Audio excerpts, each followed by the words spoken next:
Alrighty. So yeah, grab a seat if you don't have one, and we're gonna get started. So, thank you so much, everybody, for being here. I had a lot of fun last night. I hope you all did. I hope we have a lot of fun for the next 2 days, and then we can all crash. I know I definitely will on Monday, but yeah, this is a talk that I'm really excited to give. I gave a version of this at an event last year, and then have kind of changed around the material, added a bunch of new stuff, and really, thank you for being here and for listening to this. I think the idea is I'll kind of talk about some ideas for a bit, and then towards the end, hopefully we can have a discussion, a bit of a back and forth. So the topic that I really want to talk about is how do we communicate and give feedback when we're working with a partner in Tango, or when we're working with a group of people. And really the goal of this talk that I want to get is to get us all to be able to talk more, right? I spent many years when I was dancing tango. I would go out to the milonga, I would go out to the practice, I would spend a lot of time dancing, and I realized that all the people in the room, I never actually discussed what it was we were doing, right? And I think that when we can have really good communication, for one, we grow a lot faster, right? There's so many things that you need feedback. There's so many things too that you learn from giving feedback to others, right? So you kind of benefit in both ways. We all pay for events, we pay for private lessons, we pay for classes. That can get expensive, whereas sharing with friends is free. So, if one person takes a private lesson and they keep it to themselves, you don't get nearly as much as if we can start communicating, right? So, you can learn a lot more for the same dollar. You learn a lot more. And also, I think that when we have a healthy communication, the community just somehow feels better, right? Because I think that tango, when you have the same issue over and over again, it starts to kind of fester. It's like that little itch that you keep scratching, and eventually you're like, I don't want to do that. And that's, if there's a person, you've all probably had that time where there's somebody that you just adore as a person, and you don't want them to try to cabeceo you because they have that one thing that you wish you could share, right? That's where, if you can share that in a nice way, in a nice space, then you don't have to have that feeling in the milonga. And instead, you can have this feeling of oh, wow, they fixed that. Now it feels so good. And we can also remember that we are probably that person to somebody else, at least at some point, right? So if we can get the information, then we don't have to be on the other side of that. So this is, really hopefully, if we can get talking more, we can learn more, we can learn for cheaper, and we can just all around have a really nice space. But so why don't we talk more? And I think that this is the really big part, is that feedback can be really hurtful, right? And something that I think we need to realize and not ignore at all is that tango is probably the closest space we will ever be where we can potentially receive information, right? If you go to a lecture at a university, you're one of 10 or 20 or 500 sitting away, right? Whereas in tango, you're in a close embrace with one person right in front of you, right? So that is very challenging to receive feedback, especially if it's not given in kind of a kind, supportive way. So, right, it can be really hurtful. It can also be overwhelming, where instead of getting better, you just receive a bunch of information and then it doesn't actually help your dance. You kind of get broken down, right? So we need to avoid that. there's obviously a wrong time to get feedback. This afternoon, hopefully, will be the right time to be talking. The whole point is a practice and exchange. The whole idea of this festival is how we can exchange more. In the Milonga, at the night, don't do the same thing, right? One space is hopefully for that sort of information, that sort of exchange. Another space is not. So, right, we need to find when it is. And also, there's a lot of not so good advice out there, right? So what I think happens is that we tend to not talk very much in Tango because we know that there are downsides, right? It's risky to potentially hurt the person. It can feel really bad if you receive it. So the thing that I really want is, instead of avoiding feedback, instead of avoiding communication, let's work on some tools. Let's build up some ideas for how we can get all the good stuff with kind of avoiding this dark side. So that's the idea here. That's the landscape that hopefully we're gonna discuss and talk about. I can see a lot of sighs already, and I think that partly touches on the fact that at some point we've all received information in Tango that does hit us deeply, right, negatively. Like, there's a lot of that, oof. But then I think that there's also this desire of, like, we're all here, you all took a weekend to come here, you registered and paid money and got hotels and Airbnbs because you really want to learn and improve. So I think we all want that information. So really, this idea, how can we communicate to maximize the good and minimize the bad? So to start, here would be like my big, if you can remember one thing, this is the thing that I think is most important. And I'm just gonna call it, like, we have these 3 bins for what I'm gonna call our complete self. And one is just gonna be like, the names don't matter as much as kind of the concepts of the categories. So I'm gonna call this first one the actions.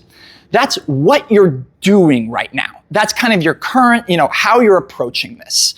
So maybe that could be like, how do you see, your sequencing in your body for a cicada? Where do you hold your hand? That could be something like an action. How are you moving? What's the timing of the step? Where do you put your foot? So, things like the footwork, the timing, the embrace, the tone in your body, that sort of stuff is kind of actions. Then I would call foundation is like the accumulation of all the knowledge you've built up. So maybe that can be your overall technical level. If this is your first event, you're gonna have a different foundation than if you've been dancing for 15 years, right? There's just kind of a different amount of material that has built up over time to build your foundation. This is, your general musical understanding, how kind of totally comfortable you are, how much do you know? And then this last one is gonna be your essence. And that's really just who you are as a person. And so a lot of these things are, your traits, and then there's also your characteristics. So your height, your size, your race, age, gender, whether you're queer or cis or, all of these things we're gonna put into the bucket of essence. So I think the mantra is that we want to give feedback on actions to help us all build up our foundation, but always respecting the essence. So this would be, I think, the most important kind of insight that I could give for, like, if we're giving feedback, if we want to receive feedback. It's focus on the actions with the purpose of helping develop the foundations, but always respecting somebody's essence. Let's give an example. So do you have any feedback for me, right? If I gave a response based on actions, I could say, I notice you stepped too close to me on the forward cross and it knocks you off balance. I don't imagine anybody would take that deep to their heart and be offended. I think that would be very helpful to people, right? Because who's gonna care where they step? They want to know, that it's improving, right? So that sort of information is very helpful. So that would be an action. Foundations would be like, have you tried learning how to balance, right? Maybe the problem is your balance, but goddamn, like that is, that is not easy to receive, right? And, you know, it also is less clear of what to do about that. You know, like maybe you can, I don't know, go like, in addition to Tango, I like slacklining. So maybe you could like go and spend 3 months slacklining and come back, but like that's not really what you want to receive. And then Essence would be like, okay, yeah, you need to be Argentine to get this. You're not, so forget about it. And you're too short anyways. Cool, I'm not gonna like change my ethnicity and I'm not gonna grow 3 inches, right? So none of that's helpful, all of that's hurtful. That is supposed to be funny, but I have heard those responses way too much in Tango, right? Like way, way, way too much. And so I think the biggest thing is that's what causes us to not talk. And if we shift over here, we're gonna talk a lot more. So again, I would say the idea is we always wanna give feedback on the actions to support somebody's foundation. You know, balance is a sum total of all those little places you step, how you move your weight, how you're holding your body. You build all those actions up, you're gonna get better balance. That's gonna support somebody's foundation. And then always respecting somebody's essence, right? Feedback on who somebody is not helpful. Feedback on what somebody is doing in the moment is very helpful. So, yeah. Now, something that we can do, like a practice that is effective for this, is I'm gonna call it the right kind of comparison. In my non-Tango life, I'm an economist. So I have my PhD in economics. I do a lot of economic work. There's this idea of how you can like get actual good information, which is some things change quickly and some things are fixed. And so if you look at the change, then you remove all the stuff that's fixed and you can just focus on the change. Actions change pretty quickly. You can change where your hand is in a minute. Foundations grow much more slowly. Essence is kind of unchanging. So if we focus on the right kind of change, it's going to talk to somebody's actions and not touch their essence. So, you know, we can almost think of this as like Tango A/B testing, right? You do the same movement twice, but you change one thing. And then you give feedback like, oh, I preferred A to B, right? That is getting at the action of what that difference is, and it's gonna be very helpful, and it's not gonna be like a negative feedback, hardly ever. So do things, you know, try it a few different times. Try it 3 times and say, this one was my favorite. Or try like, oh, I noticed this thing specifically worked, right? Get at the difference, and that's gonna get at the actions. Specific feedback on things that you prefer, which version you prefer, the more it's kind of a specific time, place, choice, that's gonna be more towards the actions, much more likely to be helpful. A note on this is a lot of times it can be effective to do the same movement with multiple people, right? We learn a lot by working with different people. This is where you want to be especially careful and especially explicit about the difference, right? Because 2 people, it's very easy if you're like, I prefer A to B, you're already cringing, right? If I say, I prefer, you know, if you did A and B and I prefer A to what you did in B, you're like, oh yeah, that's so helpful. And if I say, okay, between 2 people, I prefer A to B, you already feel the difference, right? So you need to be super explicit, very careful if you're ever comparing across people. It has to be only about the very specific thing, because otherwise you start to shift into this essence. You start to lose the ability to communicate.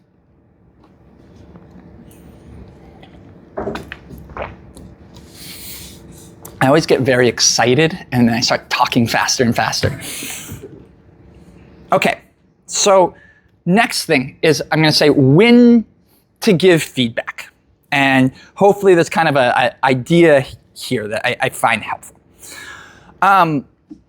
Firstly, like this idea, not all spaces are for feedback, right? Know when you want to talk, know when, really just focus on enjoying the moment.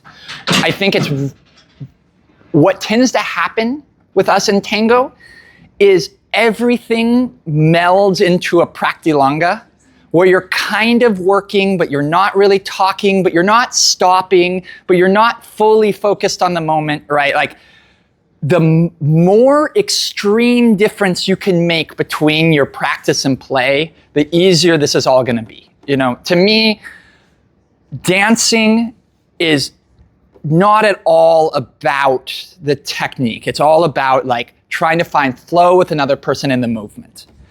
Practice should be a lot of times where you're not moving, you're like stopping, you're asking, like practice oftentimes is more talking than moving, right? When you start working on it. Like you should stop, you should do the same thing 20 times in a row. You should kind of have it be very different from the flow of a milonga. So that's where I would say, not all spaces are for feedback, not all times are for feedback, not all people want feedback. And oftentimes people who want feedback don't want it all the time. Like I don't always want to hear stuff, even though I really like working on things. There's sometimes I don't want to know what I'm not doing right? Like, and there's other times that I really want to. So this should not be a, all the time sort of thing. This is the right times. And again, the idea here is that we're not talking enough because of all the dark side things that happen, all those negative feelings that we feel. Those sometimes happen because somebody gave us feedback. It was, the wrong time, the wrong place, the wrong set. If we know when the right times are, that's going to help. So if you want to kind of get talking more, this is the whole idea. I want us to be able to talk more. We want to cultivate these spaces where it is the right space. It is the right time. It is the right person. That's something that we can kind of each do in our community, right? We want to have the spaces where you can just enjoy. We also want to have the spaces where we can really share. We can start working together. And also cultivate the people, right? We don't need to communicate with everybody. We can start with communicating with one or two people, right? Like that gets us a long way. We don't, there's a lot of people in this room. If you could give feedback to one person in this event, that means you've gotten some piece of information, right? So it's like you can find the person who you gel with the most and work with.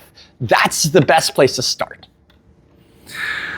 Now, kind of specific timing of how we can structure like giving information. This is something that I kind of take from the weightlifting world. This is a part of a routine that I'm 4 weeks into, though not this time, but so this is how weightlifting like routines are actually set up. What you have is on different days, you have your exercises you're going to do. And then each of them, you get what's called the set. That's like the number of blocks. And then you have the repetitions you do for each exercise. We can take the same approach when we're working in Tango. So we're going to have exercises, sets, and repetitions, or reps. Right, the exercises are going to be different movements, different drills, different games we do. The sets are going to be blocks when we work on those.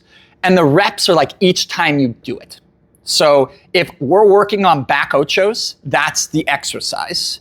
If we do kind of 4 blocks of that, that would be the number of sets. And then maybe we do 5 back ochos in each of those blocks. We discuss between exercises. This is going to be when you're kind of talking about like, what are you working on? What should you focus on? Who's giving feedback? Do we have a plan of attack for this exercise to make it effective. Then I'm going to call it focusing between sets. You do the ochos a few times. You can say, oh, what worked better that time? What did you notice? You know, this is where you start talking about the actions. It's like, okay, that felt good, but your hand is still too tense. Or drop the elbow next time. You know, those sorts of things. You do that between each set. And then between the reps, it should be very small, brief things to help you refine. So, I don't know, if the focus was you're lifting your elbow in a back ocho, then each time you lift the elbow, the refinement in that repetition would just be elbow or drop the elbow, right? Like very small things to help you remember. Avoid giving new information during repetitions. This is the biggest takeaway here, right? We need to have a time when we're receiving information verbally, and we need to have a time when we're doing stuff in our body. How many times have you seen, you know, somebody teaching the new dancer, leading them in back ochos and being like, okay, now this is a back ocho, right? It means a back ocho because you're doing this figure eight thing, and now try to find your balance, and the person's already gone, right? That's too much information when they're trying to dance. Tell them about the history when you're discussing it, why the shape is the way it is. Tell them we're gonna work on collecting and then pivoting, and then do it a few times and maybe just say, oh, collect, right? That would be the idea of giving different types of feedback in these different blocks. The more you can kind of distinguish your types of feedback of, you know, long form discussions versus what are we gonna work on right now versus am I doing it right, the more effective your communication is gonna be. So this would be my big framework, you know, have your exercise, you discuss a bit. Have your sets, just focus what worked well, what are we gonna focus on next. During your repetition, very brief or no communication. Okay, so that's all about, you know, talking with somebody. We need to remember that if we're in a partnership, right, there's a both sides to this. So I would say something, you know, that I always keep in mind is that communication is a two-way street. Tango is a two-way street. What we experience from our partner is often our own doing. And just to kind of walk through, like, this is a very common kind of sequencing of events that happens. We feel that our arm is stiff and it's tiring. Oh, you know, or like we feel our partner's arm is stiff. It's tiring out us. Like, man, relax the arm. Well, why is it stiff? Well, because they're off balance, because we're knocking them off balance, right? Why are we knocking them off balance? Well, they're rushing and moving too quickly, right? So it's not working in the movement. Why are they rushing and moving too quickly? Well, we're not leading early enough, right? It's like the whole thing of the arm is not where the truth lies. That's just kind of at the end. And maybe, you know, if we went 4 levels deeper, we would find out really it's our fault. And so the fact that our partner's like heavy in the arm is us. We're causing our own pain.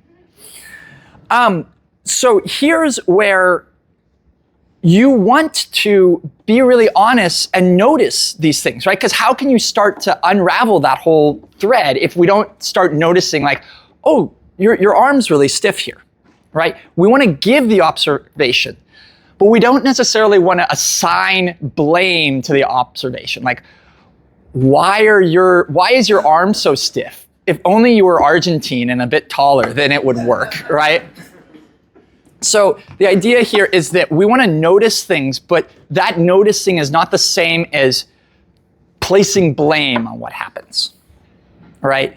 The idea is observation and evaluation are very different. You know, observations are what we notice. They're specific to a time and place. I notice that your arm is feeling stiff when you're trying to go to the cross. That doesn't mean that it is, your fault for it being stiff. This is, I notice something that we can start to work on.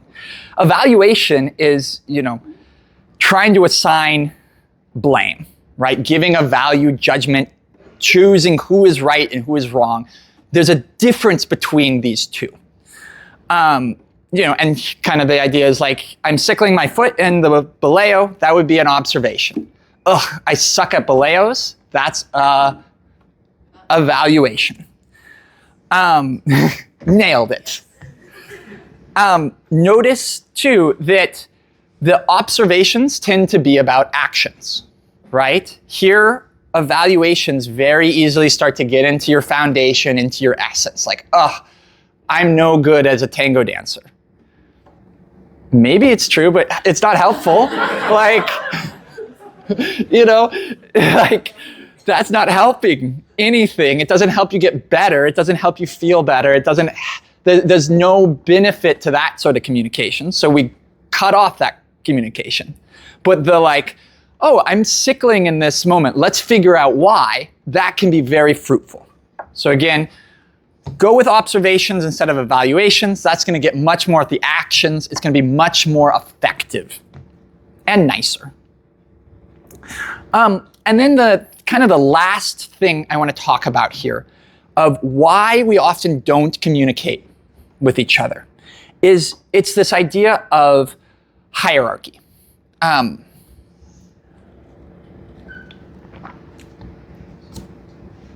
If there's a clear hierarchy, and it's not a bad thing, like in classes, or there's a very clear, in some sense, hierarchy right now, right? All of you are silent. I have a microphone and a slideshow, and I am talking, right? This is effective because I took the time to put together the slides, so I get the microphone, right? But there is not a even level here, right? If you come to a class I'm teaching and you're paying me money, right? I should not expect you to then be like, okay, we're all the same level. It's like, I didn't pay you money. There's not a equal thing here. So when we're taking lessons, we kind of expect a communication in a certain hierarchy, I'm just gonna call it. When we're talking to colleagues, when we're talking to our friends who we're working with, we have a different idea. We want to have a more equitable horizontal communication. The challenge here is that it can easily get to this sort of like, if I show a step or make a comment, then I must know more. I'm the one who has the information, right? If I take feedback, then that means I must know less, right? You knew something that I didn't know. So that means I have to be beneath you. Well, I don't want to be beneath you, so don't tell me anything, right? This is what happens.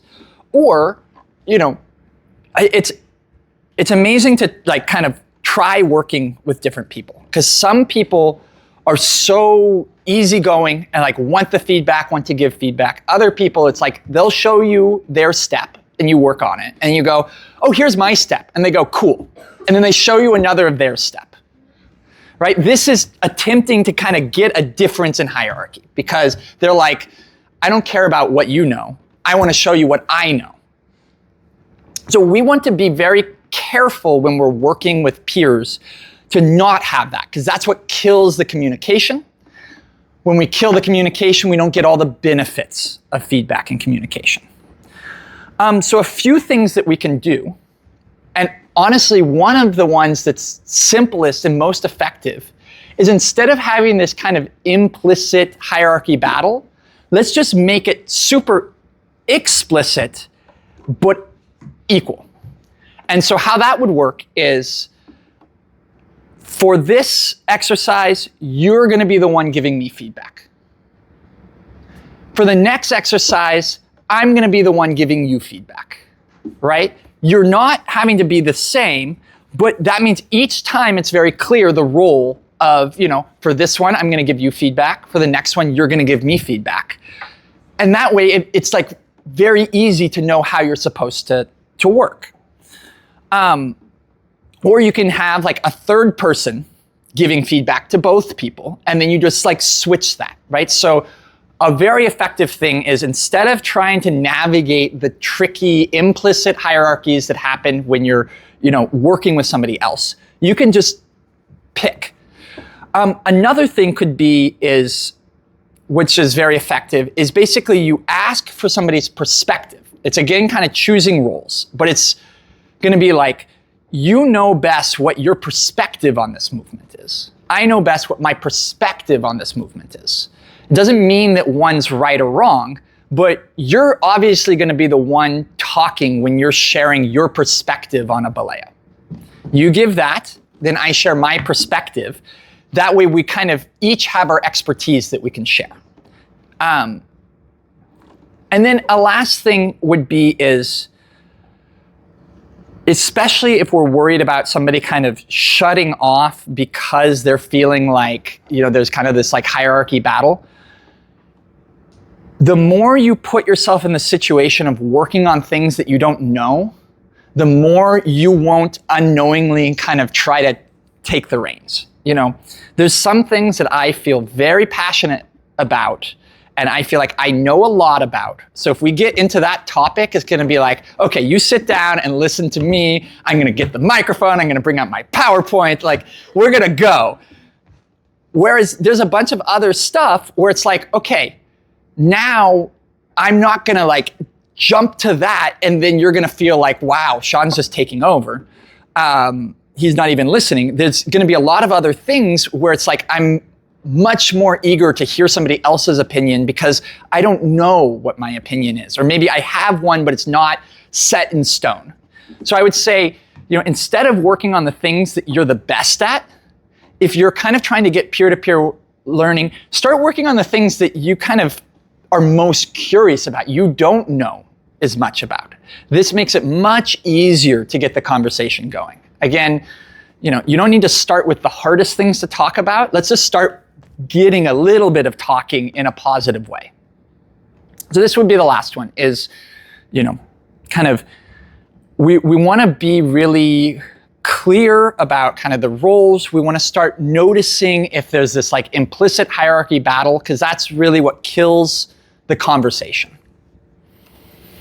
So kind of the big summaries here is, I would say, we want to start talking more. We want to start sharing a lot more in Tango. It's going to make us all better much faster. It's going to make for a nicer community. But we do want to be careful to avoid kind of the dark side of feedback. All those negative feelings that we've had experienced at some point in Tango, the fact that we're this close together with somebody, sometimes somebody even that we're romantically involved with, to hear really like, I'm just being brutally honest, that's brutal. That's not what we want to do, right? It's not helpful, it's not effective, it's not nice. There's nothing gained from that. So we really want to be able to like have this feedback, which is essential for learning, but avoid the dark sides. My big mantra here for doing that would be this: give feedback on the actions to support their foundations while respecting the other person's essence. The more we can talk about the win, the specific, like move your hand here, I step in this spot instead of this spot, like those sorts of things. How did this difference feel? The easier it's going to be to get positive feedback. The more we're like just get taller, or why can't you balance? Why aren't you good? Like those sorts of feedback, the more we're going to shut down communication. When we're sharing, remember that there's kind of a time and a place for talking. There's a time and a place for enjoying. If we want to structure our communication, I really, really like this, exercises, sets, repetitions. The idea is for exercises, you give, between those, discuss a bit more your perspective, what you think, how should we approach it, the sequencing, all that sort of stuff. In between each kind of block that you do, That's where you say what worked well, what didn't work well, what did you notice, ask some questions. And then when you're actually doing it, the short comments to kind of help you refine. Then when we're communicating with somebody else, oftentimes we're the cause of our own suffering when you get down to it. Like, remember that you wanna share these things, but observation without evaluation is the key, especially because sometimes if we evaluate the other person really harshly and then we find out it's our fault, like, ouch. So, avoid that as much as you can. And then, we could be the one causing the problem. And then you can also oftentimes use explicit roles of like, you're going to share your perspective and I'm going to share my perspective. Or, for this one, you give the feedback. For this other one, I'll give the feedback. You teach a move, I teach a move. The two of us will dance and this third person will watch. Explicit roles often avoids this implicit hierarchy battle, which kind of shuts down communication. Okay, with that, I really wanted to open up because, there's these ideas, but then there's actually like, how do you implement that? And that there's like a lot of questions that I'm sure people have, or, just experiences that you might have had that's like, how do you navigate that? So I kind of wanted to open up for a bit of a discussion with the remaining time. Thank you so much, by the way.